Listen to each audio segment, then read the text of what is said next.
المشاهدون الكرام، السلام عليكم ورحمة الله تعالى وبركاته. نشرة الأخبار من الفضائية الإريترية وفيها: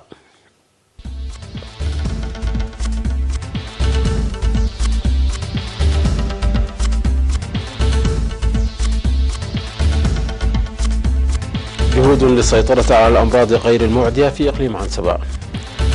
لقاءات بين سكان والإدارة في مديرية بريخ حول الأعمال التنموية. تسيير أعمال لاكتمال متطلبات المعلومات التكنولوجية للمدارس. مسلحون يقتلون 18 مدنيا بمنطقة في الكونغو. روسيا واليونان تبديان استعدادا لإصلاح العلاقات. ارتفاع أسعار النفط بعد اتفاق دول أوبك على خفض الإنتاج. أهلا بكم مشاهدينا. تجري أنشطة مختلفة للسيطرة على الأمراض المعدية التي ظلت تزداد ظواهرها من حين لآخر في إقليم عنسبة. وأوضح مسؤول مراقبة ومكافحة الأمراض غير المعدية في فرع الصحة بالإقليم السيد ميكائيل تخلاي بأن هذه الأمراض لا تنتقل من إنسان إلى آخر إلا أنها أمراض مزمنة، وتشمل الأمراض الناجمة عن التدخين وأنواع الأطعمة وعدم الحركة المنتظمة مثل أمراض السكري وضغط الدم والربو. وقال السيد ميكائيل أن أضرار الأمراض غير المعدية خطيرة وصعبة جدا، وذكر بأن هذه الأمراض تظهر أعراضها تدريجيا، وأن الأشخاص المصابين يأتون إلى المستشفى بعد ظهور الأعراض مما يعرضهم للمخاطر، داعيا إلى إجراء الفحوصات باستمرار لما تلعبه من دور كبير في الوقاية. وأشار إلى تقديم مختلف الخدمات الصحية للسيطرة على تلك الأمراض التي تزداد من حين لآخر. وقد بدأ عمل الفحوصات لأمراض السكر وضغط الدم التي كانت محصورة في مستشفى كرن المرجعي فقط، بدأت في كافة المراكز والعيادات الصحية المنتشرة في الإقليم، موضحا بأنها سهلت على المواطنين التعرف على أوضاعهم الصحية عن كثب. وأوضح بأعداد المصابين بالسكري في العام الماضي بلغت 2533 مريضا و4764 بضغط الدم، إضافة إلى 984 من مرضى الربو، ويقومون بمتابعة جيدة، متوقعا ازدياد العدد وضعا في الاعتبار المواطنين الذين لم يخضعون للفحص الطبي لمختلف الأسباب. وأشار إلى مجانية أدوية هذه الأمراض، منوها إلى ضرورة إجراء المواطنين وخاصة ما فوق 40 عاما الفحوصات الطبية والقيام بالمتابعة المستمرة. عقدت في مديرية بريخ في الإقليم الأوسط لقاءات بين الإدارة والشعب حول تنفيذ البرامج التنموية والمشاركة الشعبية. وأكد مدير المديرية السيد تسفو فسهاتيون في اللقاء أهمية تنظيم المشاركة الجماهيرية في البرامج التنموية الموضوعة، موضحا أن مساعدة أسر الشهداء في مختلف المجالات هي مسؤولية الجميع، وأن المبادرة التي اتخذتها 3 قرى بالمديرية هذا العام يجب أن تكون مثالا يحتذى به.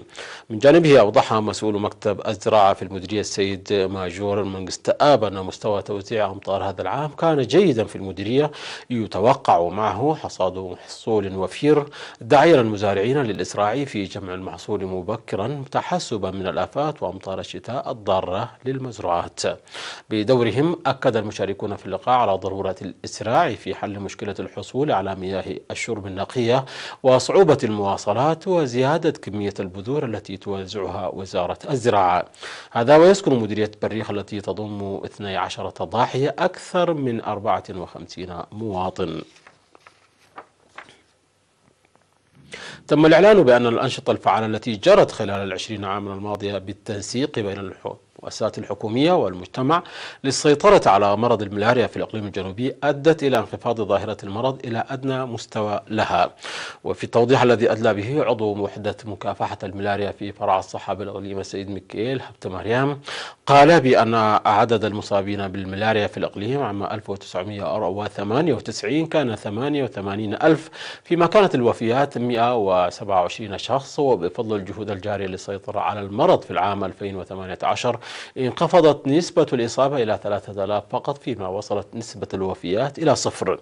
وذكر السيد ميكائيل بأن دور المؤسسات الحكومية والمجتمع كان عاليا جدا في النتائج المسجلة، مشيرا إلى أن النظافة البيئية ورش المبيدات في المناطق التي يتكاثر فيها البعوض وتوزيع الناموسيات، إضافة إلى تنظيم حملات توعية وسيمينارات مكثفة ومعالجة المرضى، كانت من أهم سبل السيطرة على المرض. وأفاد بأن انتشار المؤسسات الصحية وممثلي الصحة الريفية لعب دورا كبيرا في زيادة وعي ومعرفة المواطنين في السيطرة على الملاريا، مشيرا إلى أن مكتب التحاليل الطبية للحشرات المفتوح في مندفر ظل يلعب دورا بارزا في التعرف على سلوك وأنواع البعوض وفحص الأدوية المضادة للبعوض. في الختام دعا السيد ميكيل المواطنين للإسراع إلى المؤسسات الصحية في حال الشعور بأعراض الملاريا والشيكونغونيا، باعتبار أن عدم الإسراع في معالجة مرض الملاريا يؤدي إلى نقل عدوى المرض إلى الآخرين. في غضون ذلك عقد في 3 الجاري سمينار لسكان مدينة مندفر حول أمراض الشيكونغونيا الذي ينتقل عبر البعوض وأسبابه وأعراضه وسبل علاجه. أوضح مسؤول المدارس الثانوية في إقليم شمال البحر الأحمر الأستاذ سعيد صالح بأن بذل جهود حثيثة لإكمال متطلبات تكنولوجيا المعلومات عامة والمكتبات الرقمية في المدارس الثانوية عبر مراحل. وفي التوضيح الذي أدلى به الأستاذ سعيد صالح أشار إلى إنشاء مكتبات رقمية في معظم المدارس في الإقليم، ويجري العمل للدفع بهذه المساعي قدمة لأنها تساعد الطلاب لمواكبة التكنولوجيا وتعزيز المنافسة. جاء ذلك في مراسم تسلم مدرسة قنداع الثانوية التي افتتح فيها مكتبة رقمية في العام 2017 في الأول من ديسمبر الجاري، تسلمها أجهزة الحاسوب التي قدمت لها من الجمعية الوطنية للكتب والمعلومات. وأوضح رئيس الجمعية السيد كفلو ميكائيل بأن السبب الرئيسي الذي أدى إلى حصول المدرسة على هذا الدعم هو تفوقها على كافة مدارس الإقليم وإحداثها تقريرا نوعيا مناشدا كافة المدارس لترسيخ ثقافة المنافسة فيما يتعلق بتوسيع المكتبات الرقمية والأندية الخضراء. مشاهدينا، نشرتنا تتواصل من الفضائية الإريترية، ولكن بعد فاصل قصير فابقوا معنا.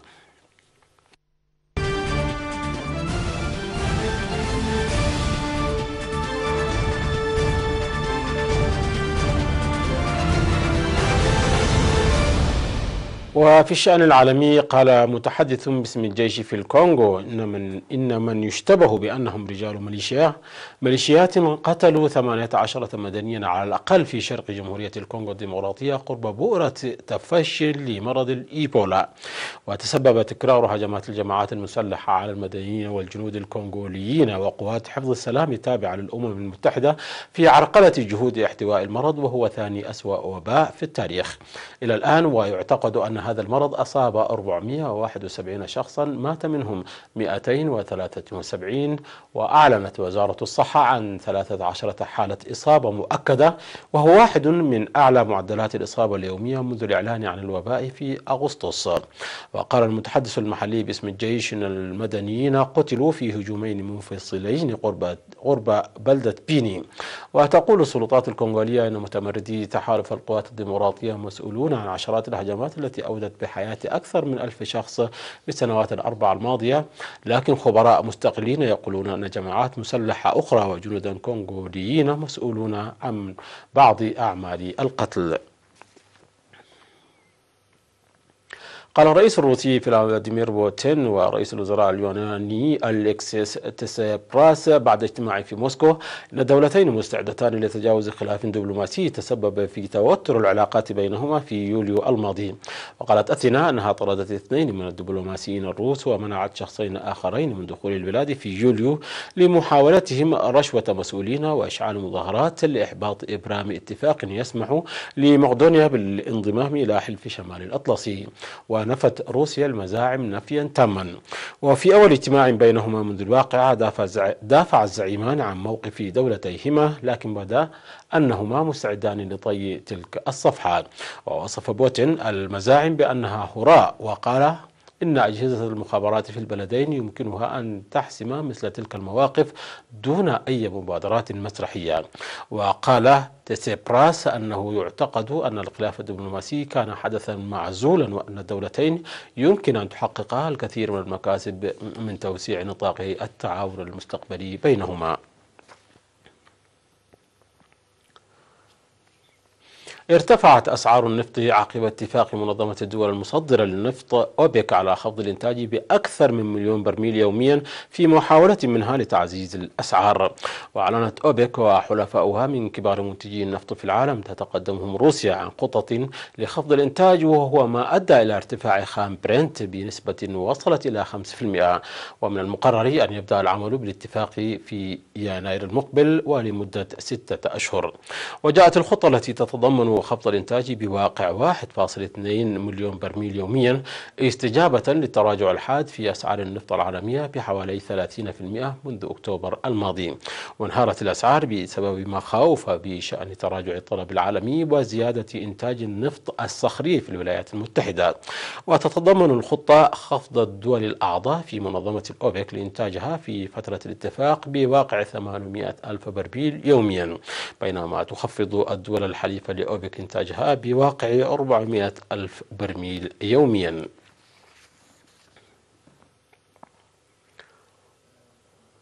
افتتحت السنغال متحفا يضم أكبر مجموعة أعمال فنية أفريقية في إطار سلسلة من المتاحف الجديدة في القارة السمراء، يمكن أن تكون في نهاية المطاف مكانا لآلاف القطع الأثرية التي قد تستردها من متاحف أوروبية بعد نهبها خلال العهد الاستعماري.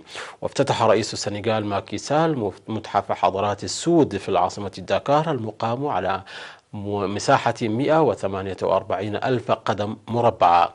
وفي الداخل تذكر الجماجم العتيقة والأقنعة المنحوتة بدقة بوضع القارة الأفريقية باعتبارها مهد الإنسانية، في حين تروي مجموعة من اللوحات الفنية بالأبيض والأسود للرسام فيليب دودارد من هايتي رحلة العبودية للأمريكيتين قبل قرون. وتصعد حكومات أفريقية من الضغط على المتاحف في الغرب لإعادة الأعمال الفنية والأثرية المسروقة بعد صدور تقرير من الحكومة الفرنسية يحث على إعادة القطع الموجودة في متاحف البلاد التي تم الاستيلاء عليها خلال العهد الاستعماري.